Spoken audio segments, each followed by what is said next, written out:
Welcome to another blog. তো আজকের ব্লগটা একটু স্পেশাল, অবভিয়াসলি তোমরা থাম্বনেল দেখে বুঝে গেছো।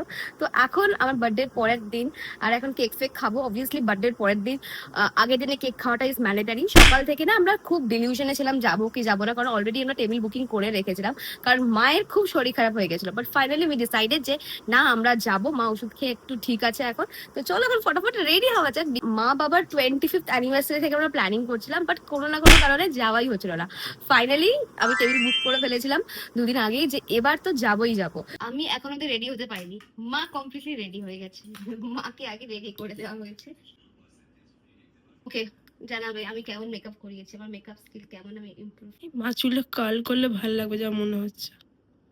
মাস্কারা হয়ে গেলে লাই মাস্কারা কেমন লাগছে? ও বাবা, বাবাদের সেই লাগছে। ও আবার মা নেলস করেছে। আমার বার্থডে না, মায়ের বার্থডে। তোর বার্থডে কি মায়ের বার্থডে না?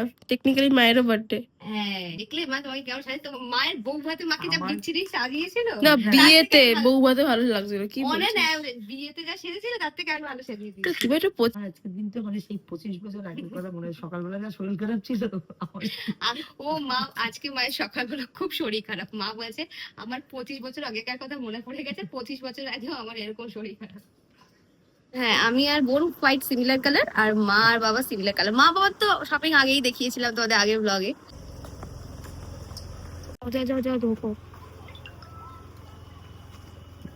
সকাল থেকে বলেই যাচ্ছে মেকআপ বেশি লাগছে, মেকআপ বেশি লাগছে। ভাই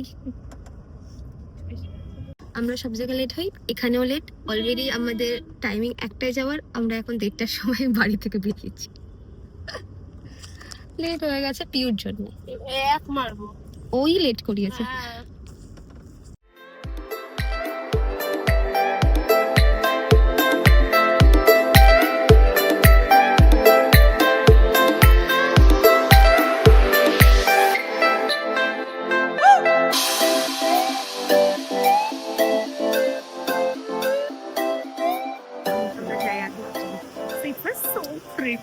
ফাইনালি আমরা আইটিসিতে পৌঁছে গেছি, আইটিসি রয়্যালে। আর আজকে লাঞ্চটা আমরা এখানেই করব, গ্র্যান্ড প্যাভিলিয়নে। আমি টেবিল বুক করেছিলাম, যেখান থেকে আমরা বাফেটটা আজকে ট্রাই করব। আর এটা আমার সাইড থেকে আমার বাবা মাকে আমার বার্থডে গিফট। যখন আমি আমার ফার্স্ট ইভেন্ট অ্যাটেন্ড করেছিলাম না দিল্লিতে, ওটা 5 স্টার প্রপার্টি ছিল। আমার বাবা মা তাও আমাকে ড্রপ করতে গেছিলো, যদিও বা শুধু আমারই এন্ট্রি ছিল ওখানে। তাও ওরা আমাকে ড্রপ করতে গেছিলো। যখন ওরা ড্রপ করে জাস্ট আমার জন্য ওয়েট করছিল, আমি ভিতরে ঢুকে গেছিলাম। ইচ এন্ড এভরিথিং এক্সপ্লোর করে না, আমার খালি একটাই কথা ব্যাক অফ দ্য মাইন্ডে চলছিল যে কাজ যদি বাবা মা এখানে আসতে পারতো। তো সেদিনই আমি নিজেকে প্রমিস করেছিলাম আমি বাবা মাকে নিয়ে 5 স্টার ভিজিট তো ডেফিনেটলি করবো। ঢুকেই যে সিঁড়িগুলো ছিল, ইনফ্যাক্ট এই যে অ্যাম্বিয়েন্সটা তোমরা দেখতে পাচ্ছ, ওটা দেখার পর আমার বাবা বলছে এটা কিন্তু পুরো রাজপ্রাসাদের মতন লাগছে। অবভিয়াসলি 5 স্টার হোটেল রাজপ্রাসাদের থেকে কিছু কম না। তো চলো পরে সেগুলো আমরা এক্সপ্লোর করবো, আগে খেতে ঢুকে যাই। Already we are late for 2 hours. তো এখানে না 12টা থেকে বাফেটটা স্টার্ট হয়, 3:30 অবধি মোটামুটি চলে। তো আমাদের হাতে মাত্র 1.5 ঘন্টার সময় রয়েছে যে এভরিথিং এক্সপ্লোর করার জন্যে। তো সব কিছু শেয়ার করছি, কেমন কি কোয়ালিটি, তোমাদের আসা উচিত কিনা, বা রাদার লাঞ্চে না ডিনারটা কোনটা বেটার সেটাও বলে দেবো। তো আমার বোন তো এখানে ফার্স্টেই বলেছিল আসছি শুধু সুশি খেতে, কারণ ও ফার্স্ট টাইম এখানে সুশি ট্রাই করবে। একটু ঘুরেই আমার প্লেট সাজিয়ে বসে গেছি। আমি তো আমার বোনের মুখের রিয়াকশনটার ওয়েট করছিলাম, দেন আমি সুশিটা মুখে পুরবো, otherwise we will skip that. তো ওর মুখের রিয়াকশন থেকে বুঝলাম যে কোটা কিছু খাস না। আমি ফার্স্টে শুরু করলাম আমার comfort food with that momo, যেটা খেতে সত্যি অসাধারণ ছিল। আর এখানে না সিম্পল তন্দুর বা কাবাব কাইন্ড অফ থিংস খালি শুধু ছিল না, মাছ বা চিকেনের different country different flavour, heavy version, fried version, roasted version, প্রচুর কিছু ছিল। তো অনেক কিছু আছে, 200টার মতন আইটেম এখানে রয়েছে। ফার্স্ট টাইমের জন্য আমি এরকম সি ফুড এখানে দেখছিলাম, যেরকম শামুক ছিল, স্কুইড ছিল, অক্টোপাস ছিল, lamb, pork, each and everything ছিল। যার ইচ্ছে সে খেতে পারে, আমি তো জাস্ট ফটোই তুলেছি। আর এখানে খুব সুন্দর করে সাজানো ছিল, আমার এগুলো খুব ভালো লেগেছে, নিট অ্যান্ড ক্লিন। এবার তোমরা যদি আমাকে পার্সোনালি জিজ্ঞেস করো যে শ্রেয়াদি এখানে যাওয়া উচিত কিনা, আদেও টাকাটা ওয়ার্থ ইট কিনা, খাবার এখানে সত্যি খুব ভালো কোয়ালিটির কিনা, এই জায়গাটায় না আমার অনেকের সাথে ওপিনিয়ন ডিফার করবে। 5 স্টারে না কেউ গপ গপ করে বিরিয়ানি খেতে আসে না। যদি সত্যি তোমার খুব ভালো ফ্লেভারফুল খাবার থাকে, শুধুই খাবার থাকে, দেন go to some other restaurant, ওখানে গিয়ে এক্সপ্লোর করো, আরও অনেক কম টাকায় তুমি আরও অনেক বেশি কিছু খেয়ে ফেলতে পারো। বাট যদি তোমাকে 5 স্টার ভিজিট করতে হয় দেন কাম উইথ দ্যাট মাইন্ডসেট যে তুমি এখানে এর এনভায়রনমেন্টটাকে এক্সপ্লোর করতে আসছো। কারণ এই এনভায়রনমেন্টে না একটা ব্যাপার আছে, তোমাকে মোটিভেশন দেবে ভাই আরও টাকা কামানোর জন্য, আরও অনেক বড় স্বপ্ন দেখার জন্য। লাইক তুমি যদি শুধু ওর পার্কিংয়ে দাঁড়িয়ে থাকো না, ওখানে এত দামি দামি গাড়ি আসবে, তোমার মনে হবে যে ভাই নেক্সট টাইম যখন আমি ভিজিট করবো না, আমি ভাই উবেরে আসবো না, I want that car. That means you getting some target to upgrade yourself. তার দিদি হিসেবে আমি তোমাদেরকে অনেক জ্ঞান দিয়ে দিলাম। যদি তোমরা আমার থেকে ছোট হয়ে থাকো আর যদি বড় হয়ে থাকো, অবভিয়াসলি তোমাদের মনে হতে পারে এই মেয়েটা খুব জ্ঞান দিচ্ছে। দ্য থিং ইজ দ্যাট আমি আমার 25 বছর বয়সে না এইটুকুই বুঝেছি যে তোমার কাছে যদি টাকা থাকে তুমি তোমার লাইফের 99.99% প্রবলেমের সলিউশন পেয়ে যেতে পারো।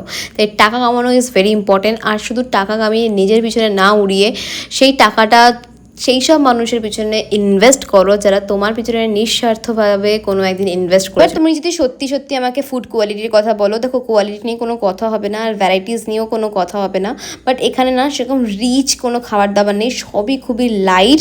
যেরকম মাটন রোগান জোশ যেটা ছিল না, সেটা খেতে খুবই বেসিক লেগেছে আমার, কারণ অবভিয়াসলি আমরা অনেক বাড়িতে ঝাল মশলা দিয়ে খাই না, বাট এখানে খুব লাইট, মানে যেটা সবাই খেতে পারে। ওখানে না আমি অনেক ফরেনার্সদেরকেও দেখছিলাম, তো ওনারাও ওগুলো ট্রাই করছিলেন। তো অবভিয়াসলি ওনারা তো অত রিচ খাবার খেতে পারবে না, তো মেবি হয়তো সবার কথা ভেবেই ওনারা একটু লাইট খাবার পাতি বানিয়েছে। তো মেন কোর্স কমপ্লিট করে আমরা গেছিলাম ডেজার্টের দিকে, আর ডেজার্টেও প্রচুর কিছু আইটেম ছিল যেটা দেখে তো আমার গা পাকাচ্ছিল, কারণ আমি মিষ্টি খুব একটা বেশি খাই না। রাবড়ি ফাবড়ি আরও অনেক কিছু ছিল, জাস্ট আমি প্লেটে সাজিয়ে নিয়ে এসে কিচ্ছু খেতে পারিনি, অনেক কিছুই ফেলে দিতে হয়েছিল। তারপরে আমি আইসক্রিম নিয়ে এসে জাস্ট আইসক্রিম খেয়েছিলাম। আমরা ক্লান্ত হয়ে গেছি, এখানে বালিশ নিয়ে শুয়ে পড়তে ইচ্ছা করছে। মার জন্য বেস্ট পাস্তা এসছে, মা বেস্ট পাস্তা খাচ্ছে। আর আমার একটা জিনিসও বেস্ট লেগেছে যে আমার মা তো পেঁয়াজ রসুন চিকেন কিছুই খায় না, তোমরা জানো। তো ওখানে আমি মায়ের জন্য স্পেশালি অনেক কিছু কাস্টমাইজ করাতে পেরেছিলাম, ওনারা করে দিয়েছিলেন স্পেশালি বলার পরে। তারপরে ওখান থেকে একটা কেকও প্রোভাইড করেছে, যেটা মুস কেক ছিল, আতিপাতি না, কারণ অন্যান্য বাফেটে না খুব বেসিকসা কেক দিয়ে দেয়। এই কেকটাও অসাধারণ ছিল, যেটা আবার ওনারা প্যাক করে আমাদেরকে দিয়ে দিয়েছে। It's very common. বাট মা বাবা ওই দূরে বসে রিলস ঘাটছে।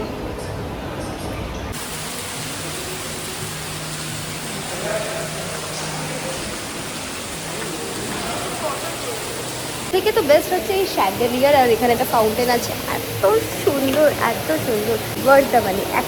অ্যাকচুয়ালি ওয়াশরুমটা এক্সপ্লোর করতে চাই মা, তাই জন্য তো ওয়াশরুম দিয়ে ঘুরে আসি আমরা, চলো।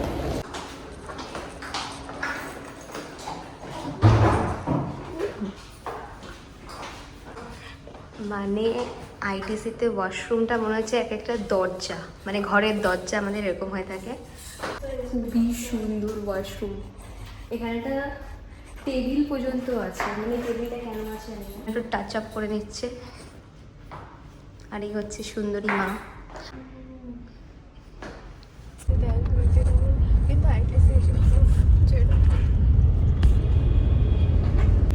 আমাদের খাওয়া দাওয়া ডান, আমাদের বার্থডে পার্টি শেষ। মা আমার বার্থডে কেমন কাটলো তোমাদের?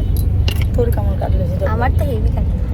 আমি মনে হচ্ছে ফাইনাল 25-এ এসেছি, আমাকে আরও অনেক অনেক প্রচুর টাকা কামাতে হবে, অনেক টাকা, আনলিমিটেড টাকা। পিউ বলেছে ও অ্যাটমসফিয়ার ফ্ল্যাট কিনতে চায়, খুব শখ, কিন্তু বাট আমি আশ্রমের পাশে বাড়ি কিনতে চাই, অ্যাটমসফিয়ারের ফ্ল্যাট কিনতে চাই।